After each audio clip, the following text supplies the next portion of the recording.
Live from Arlington, Virginia, this is Transport Topics Newsmakers, the digital interview series that gives you access to candid conversations between industry experts and a veteran reporter. Presented by Spirion. Here's your host, Dan Ronan.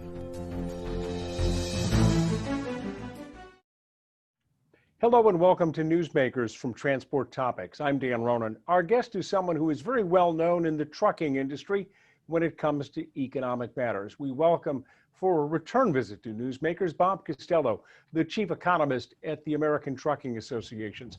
Before we begin our conversation with Bob, I want to tell you that Spirion is our sponsor for Newsmakers. So let's watch this message from that company, and we'll be back on the other side with Bob Costello right after this.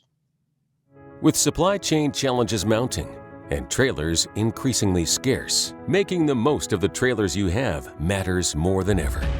Optimize your fleet with the right GPS solution and get the data and insight to maximize loads and turn trailers faster. Spirion's Fleet Locate Trailer Management Solution has the customizable trackers and sensors to do just that. And unlike other solutions, we have what you need in stock and ready to ship today. Increased trailer visibility allows you to reduce trailer detention and minimize downtime, maximize your return on investment, improve trailer readiness and utilization, improve driver satisfaction. Get more. Get it now. Start optimizing your trailers today. Visit Spirion.com/getmore.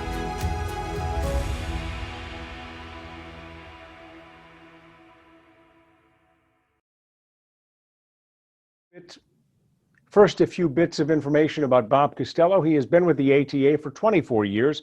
As the Federation's chief economist, he manages all of the collection, analysis, and dissemination of trucking economic information. This includes several monthly trucking economic indicators, the motor carrier financial and operating data, the annual freight forecast, driver wage studies, weekly diesel fuel prices, and economic reports, as well as a yearly trucking almanac. He also does economic analysis of proposed regulations and legislation impacting the trucking industry. Bob has a master's degree in economics from the University of Northern Iowa. Bob, welcome back to Newsmakers. It's good to have you with us. Well, it's a pleasure to be here, Dan. Bob, we're at the end of a year. It has been one that has been very tumultuous, a lot of things up and down in terms of the economy. As we come into the final days of 2021, where are we at? Yeah, I mean, the short answer is the economy is strong. The trucking industry is strong. Now, there's a lot of details in all of that, but economic activity's been good and freight's been good. So I'm generally pleased with where we are today. Bob, the other day you gave a presentation concerning your outlook for the economy, and you always go back to what you call your three buckets of freight, and I like that phrase. It's very clever and very interesting how you do that. How do the three buckets look? They're all good. So the largest bucket, the three buckets are the consumer, construction activity, and manufacturing activity. And, it's an oversimplification of the way to think about freight, but I think it's very effective. And when you start with the consumer, you got to start with payrolls. We lost a bunch during the spring of 2020, but since then we've gained over 18 million people back to the labor force. We're still short 4.2 million through October compared to where we were at the peak. The unemployment rate, after being a 50-year low prior to the pandemic, jumping to almost 15%, is back down to 4.6%. So people have, they're working. Yes, do we need more? We got 10 million job openings, right? So we need more people back. But a lot of people have gone back to work. And even those that haven't, have gotten a lot of stimulus money. That means retail sales are at a record high. So that's good. Plus, inventories in the retail sector are so lean that there has to be a rebuilding of those. So lots of retail freight. Construction activity. We're going to build more new homes this year, or will have built more new homes this year than any year since 2006. It might fall a little bit next year, but still remained over 1 million. And then factory output's going to grow over 6.5% this year. We haven't seen that in many years. So you add up these three buckets of freight, and it's good out there. Is it a good time to operate or have your own operating authority and running a trucking company? Is this a good time? Well, there's plenty of freight, and we all know what's happening with freight rates. So that part is good. Now, that doesn't mean there aren't challenges, right? I mean, you've got equipment challenges in getting equipment. The price of that equipment, we all know about and I'm sure you'll ask me later, but we all know about labor issues in the industry. We still have issues with higher costs generally. We have these runaway lawsuits and so forth. So yes, good freight, good pricing, but that doesn't mean there aren't challenges as well as a fleet. And it would seem, though, that a number of companies that I've reported at TT and the like, in order to keep pace and retain their drivers, they're raising salaries. I think you mentioned in this webinar you did the other day, 4 times the rate of inflation in some cases. Well, so the Department of Labor puts out some data. It was called average weekly earnings.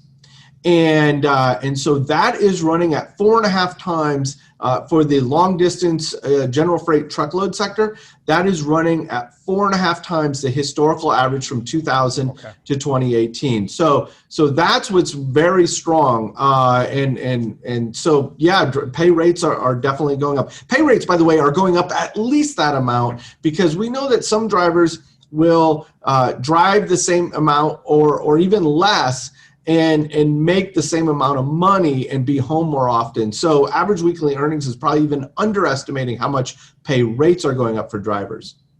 You brought up the issue of labor, and I want to touch on that right off the bat. In this presentation you did, you said 80,000 is the number that we're at with regards to the driver shortage. But you gave some ominous numbers and said, if the industry doesn't figure this out in the next 8 or 9 years, this number is going to explode. Can you expound upon it a little bit? Yeah, so, what happened was the previous high was a shade over 60,000 in 2018. It actually got better in 2019. That was a combination of a little bit softer freight, as well as we did attract a higher number of people to the industry than we had to be a truck driver than we had seen in quite some time, maybe ever. And so it got a little bit better, still had a driver shortage, but it did improve a bit. But since then, it's exploded.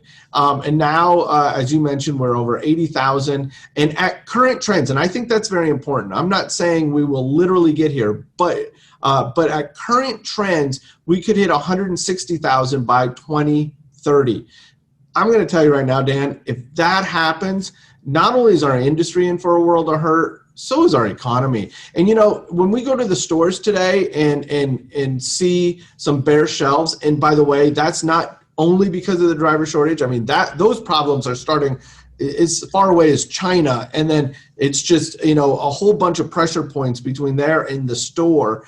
But I do think that is also a warning to all of us in the supply chain here in the U.S. that one day it could be like that simply because of the driver shortage. That's not the reason it is today. It's many things. But I think if we get 100,000 short or more, excuse me, we could go into a store and see bare shelves simply because of the driver shortage one day in the future. Wow. So how do you fix the problem? I mean, put on your Mr. Fix-It hat and say, how do we fix this issue? Yeah, well, here's the challenge.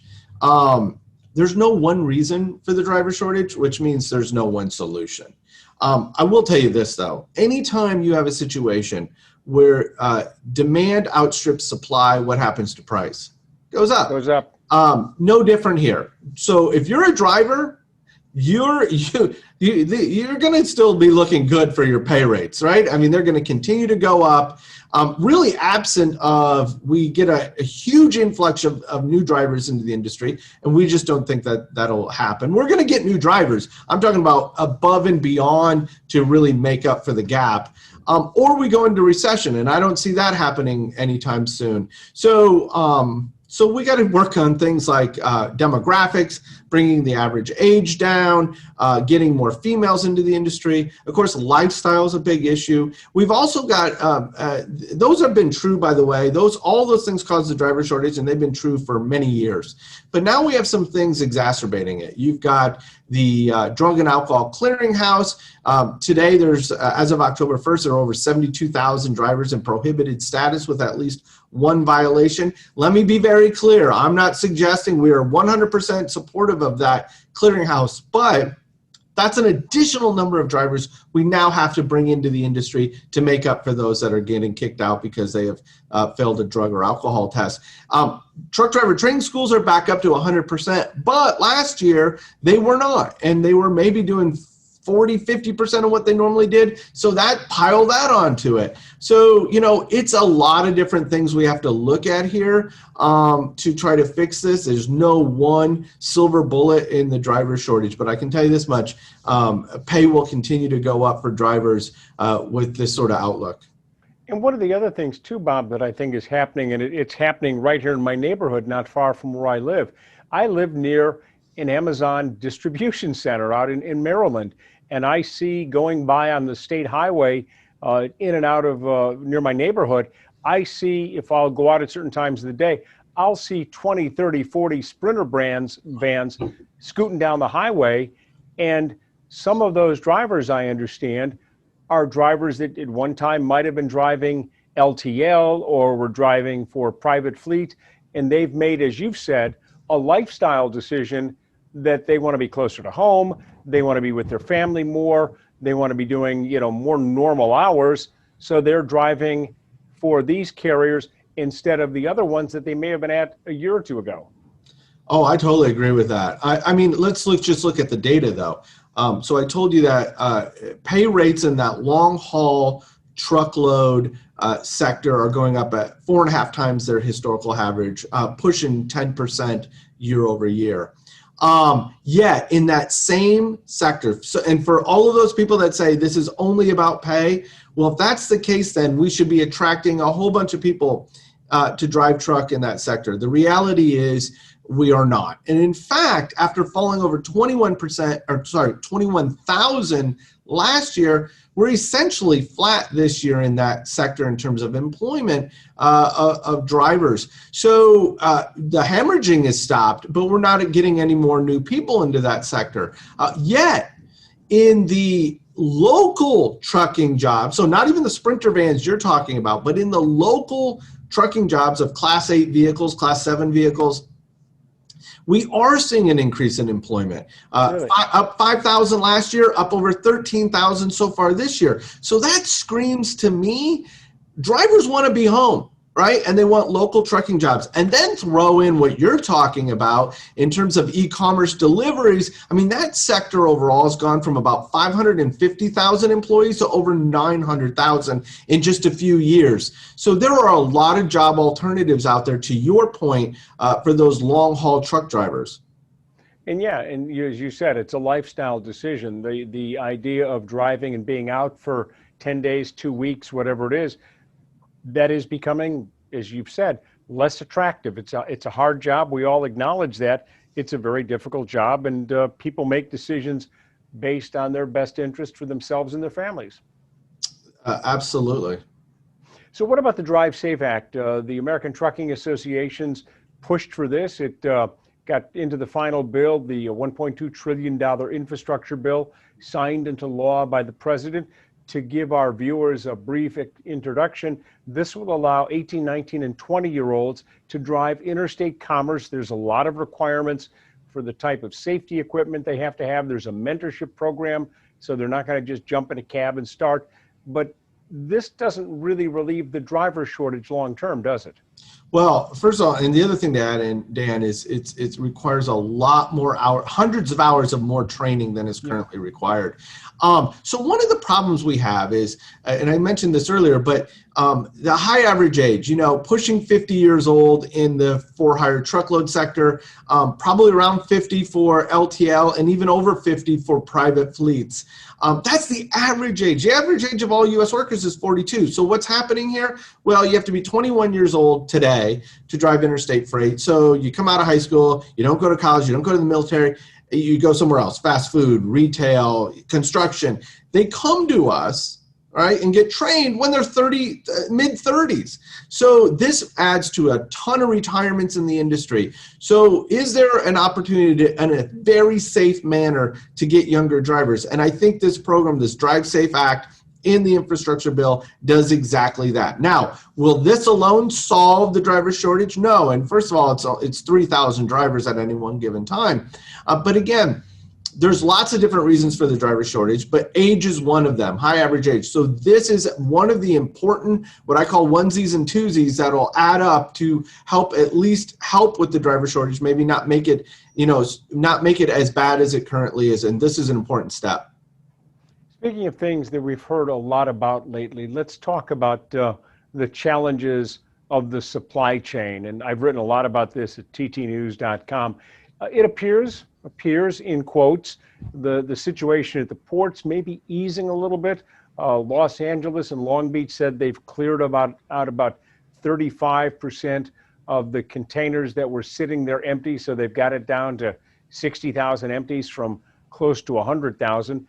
We are in the middle of the holiday shopping season. What's your take on where things are at, and how do you think this is going to go? Well, it was getting better. I'm not sure this Omicron variant, how this will play into everything. So it was getting better, not back to where it was, but it's getting better. But understand that these supply chains are very elongated, and many of them, especially for the stuff we're buying online or in the stores, is coming from China. And so if China really cracks down here, and they have had a no COVID sort of policy, and they start to shut down some of these factories and so forth, we could be right back where we were. We'll have to wait and see. I think it's too early to tell that. So we were, to your point, we were moving in the right direction, still not back to where we were. I am a little concerned here that it could get worse as this variant, we'll have to see where we are. It's too early to tell. I think we need another couple weeks, maybe even a month to see where we end up. But it is something I'm looking at closely. Yeah, we just don't understand a lot about this variant. The reports are is that it's highly transmissible, but the question is, how dangerous is it in terms of what it does to a person's immune system? So, of course, that's something we'll keep an eye on, but it has the potential to be another curveball in the recovery. Yeah, it's another pressure point, and we have enough of them as it is. So it would be nice if we didn't have this. But again, I agree with you. We need to wait and see. But I'm just saying it was getting, the supply chains were getting, somewhat better. But there are a couple things, and this being one of them, that gives me some concern about things to watch. Bob, take a couple moments, if you will, to explain what's taken place in the economy and why we are seeing, in some cases, shortages of goods, not so much from a COVID standpoint, but more from a pure economic standpoint. If you've got goods and services as two sort of balances on the scale, two items on the scale, services got out of balance and goods became more desirable rather than services. And this pushed the economy out of this balance, which is pretty fragile to begin with. It pushed the economy out of balance. Explain that for us. Yeah, so back in the depths of the recession, or the recession pandemic. and the pandemic, many of us were at home working, and you couldn't really spend money on services. And remember, we spend a good portion of our paychecks on services. And so what happened? Those of us that were working and still making money, we started buying a lot more goods. And that was great for the industry, right? I mean, we need truck movements for services, but buying of goods is much more truck intensive than a service. So we saw online retailers just boom last year, and they continue to do well. I mean, after growing retail sales for essentially online, after growing nearly 21% last year, they're still up 15% this year. Now, everything else, sort of, I look at total retail sales, excluding online, but also gasoline and autos as sort of a proxy for brick and mortar.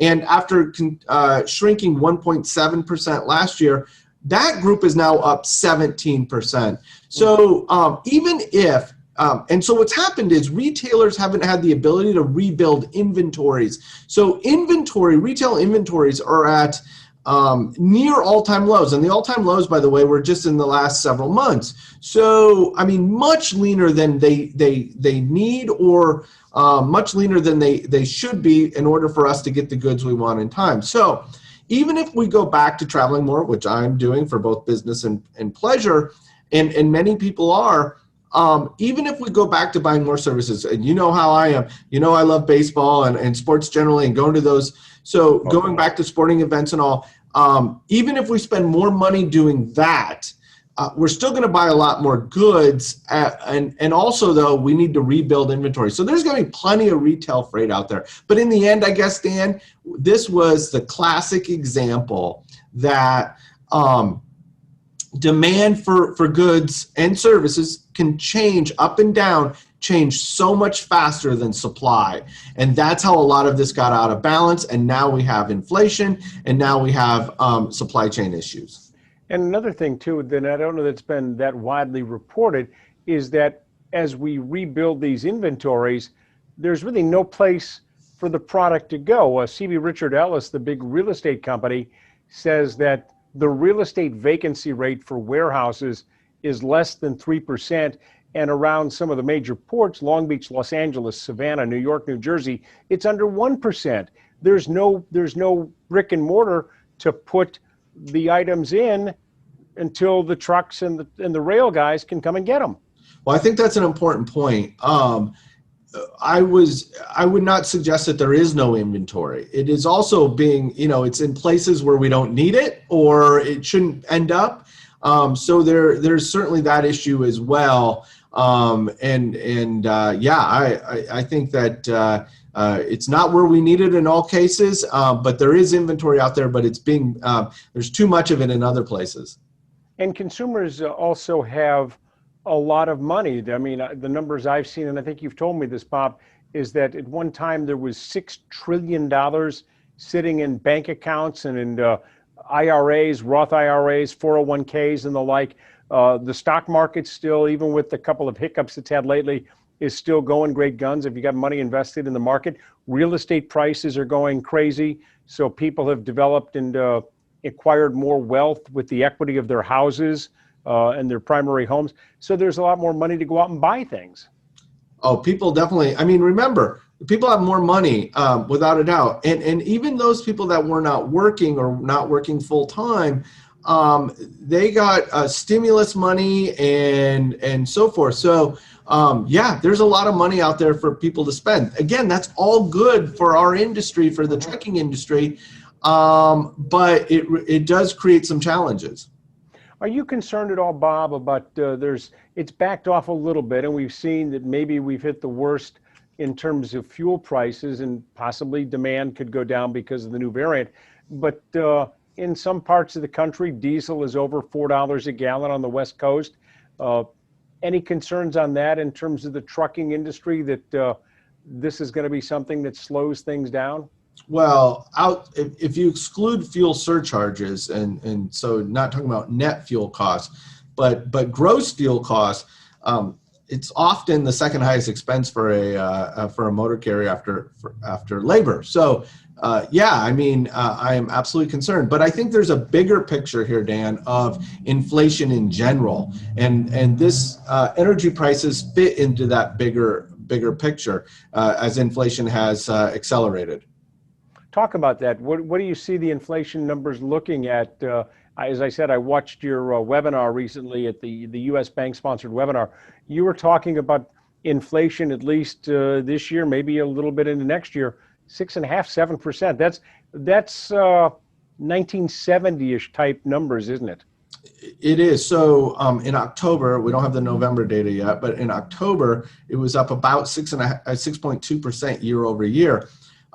In the near term, it gets worse. I would not be surprised if it goes to 7.5% on a year over year basis.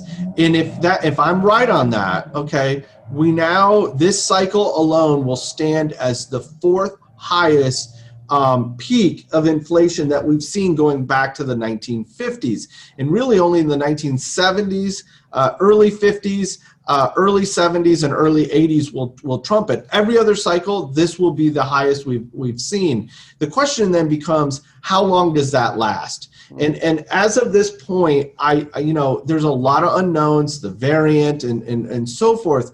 But I do think it starts to decelerate, particularly starting probably in the second quarter of next year.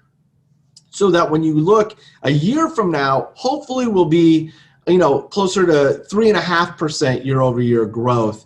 So still higher than we're used to. Deceleration was our problem for many years, not too much inflation. But I do think that it probably backs off a bit as we get these supply chains fixed, as more people get back to work. But all of that is depending on this pandemic. I mean, the one thing that we learned late summer, early fall from the Delta variant is don't forget about the pandemic, because it can really punch us in the gut.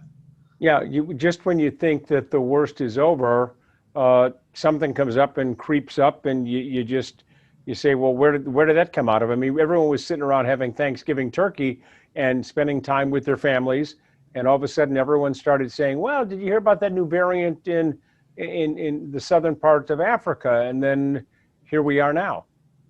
Yeah, it is something that you have to watch closely. I mean, other than that, this economy, yes, inflation's a concern right now, and it means that the Fed will accelerate what they call their quantitative easing tapering, right? And sets up the next round of actual rate increases, which could be as early as the second quarter during the summer. But don't forget about this pandemic, because this economy and it really hinges on that. Let's talk about the $1.2 trillion infrastructure package. That it's no longer legislation; it's now law. The president signed it into law a little more than a month ago. This has the potential, I would imagine, to do a great deal of benefit for the trucking industry. How do you see this playing out in terms of helping trucking? Well, first of all, I would say, we're so excited about it. I mean, it's an influx of cash that is desperately needed. I think we all know that driving on the roads. So there's going to be a couple benefits to the trucking industry and really the economy. First of all, I'd say infrastructure spending, some of the best government public funding, public spending that we can do.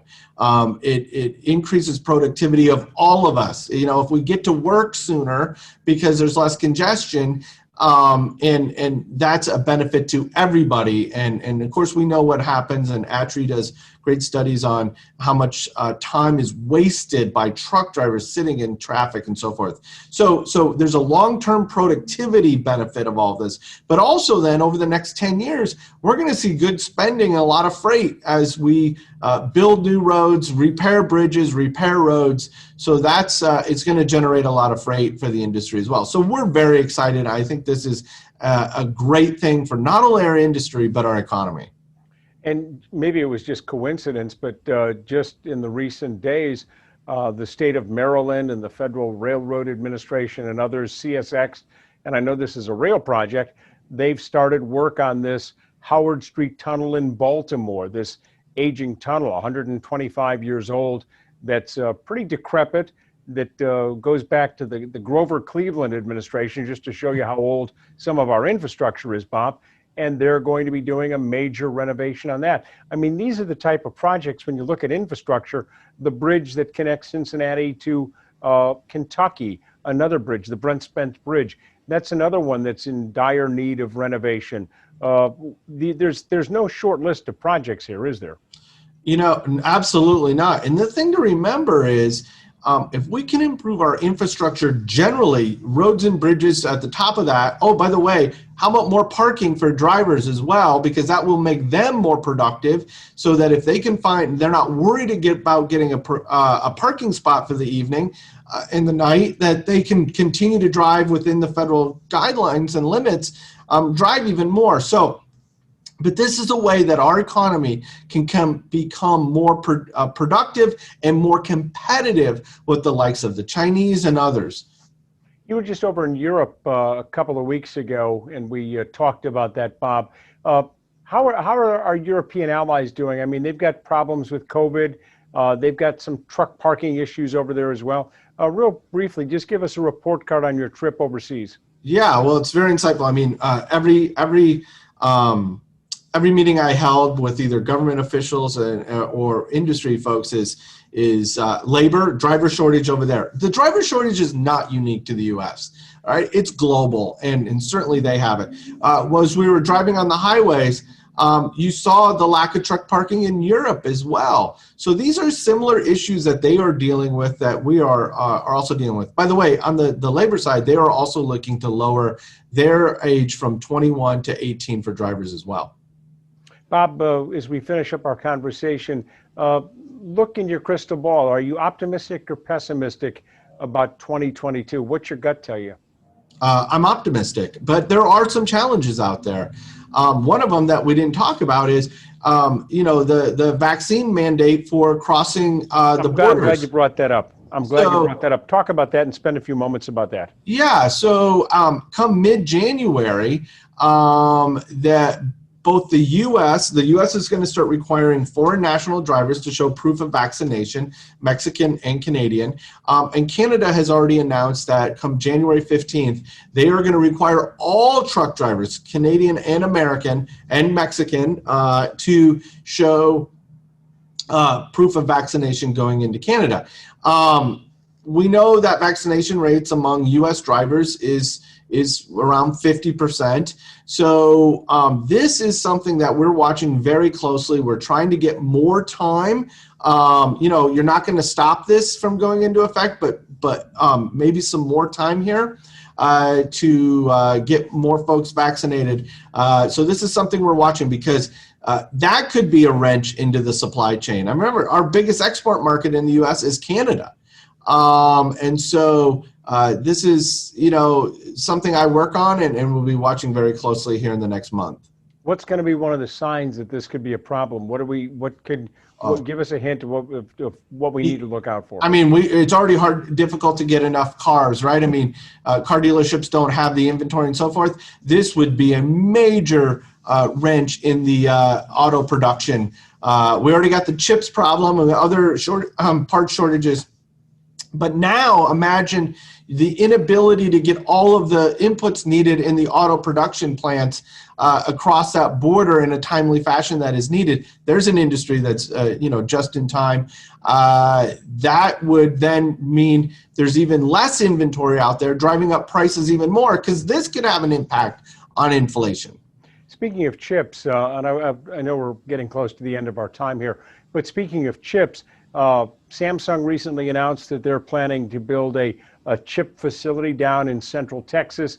And Gina Raimondo, the Commerce Secretary, talked about bringing more of that production back into the United States and doing something like that. Is that something we need to start thinking more about, is nearshoring and maybe bringing some of this manufacturing, at least if not into the United States? But one of the countries that you talk about a lot is bringing it into Mexico. We have a new trade deal. We have rail that goes down into Laredo, down into Texas and into Mexico. Is this something we need to think more about?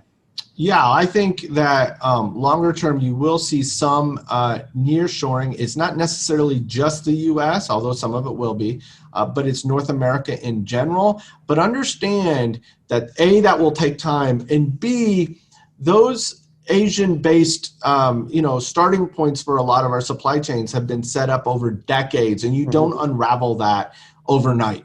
And some folks, even with some of these higher ocean costs and transportation costs and so forth, shipping costs, they still may want to keep some of those. But I think there's a lot of opportunities here for North America and Mexico in particular. If we could get some of the security issues under control there, I think Mexico would boom in terms of supply chain.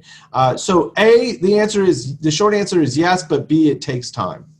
Bob, hey, we're out of time, but it's been a great conversation, great way to finish our Newsmakers series for the year.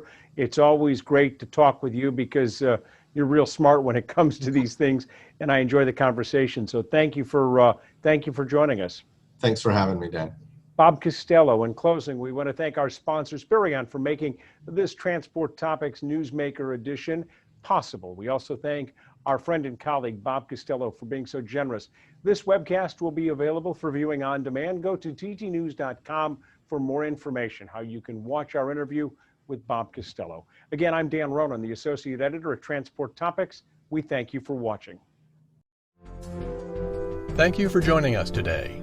For more information on future episodes, visit ttnews.com. This has been Transport Topics Newsmakers.